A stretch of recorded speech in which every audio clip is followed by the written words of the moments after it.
Welcome to the fourth devlog for the Friendliest Skunk. I got myself this webcam, so I decided to do this fancy thing where I talk to you guys directly. I'm also gonna make a cut every time I trip over my words, like everybody does. These past weeks I did a bit of work on the enemies, but most of my focus was on improving the dialogue system and preparing that for localization later. So, let's get into it.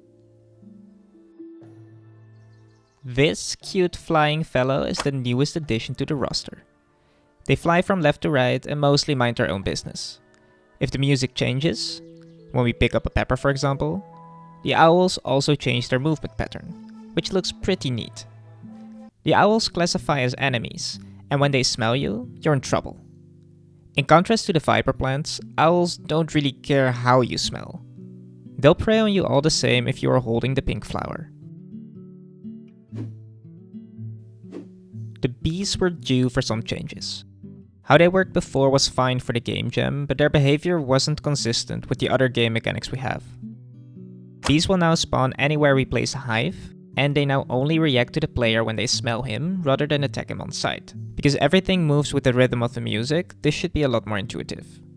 For visual clarity, but mostly because it looks cool, we also created this animation where the bee carries a stolen flower back to the hive. I love how this turned out, closing that little door behind him. Let's talk about time signature. Now, I'm not a musician, but the way I understand it is that the time signature defines how many beats are in a piece of music before things start to repeat. For the Friendliest Skunk, this means that the time signature directly relates to the frequency of your jumps. Let me show you what I mean. This time signature has 4 beats between every jump. The viper bounces on the second and third, and wiggles on the first and last count, while the power-ups bounce on every beat.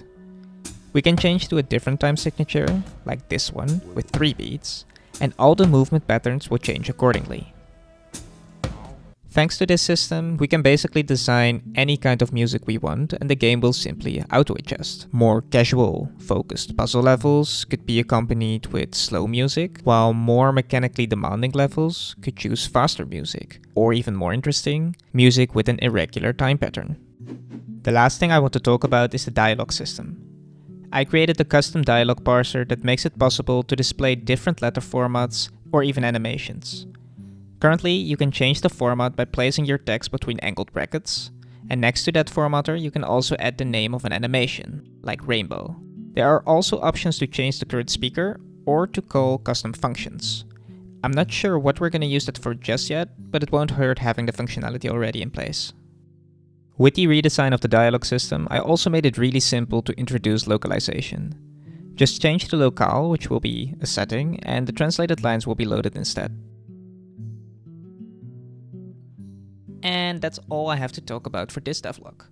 I really enjoy making these as they are a really good way to track the progress so far. So yeah, keep an eye out for the next one. See ya!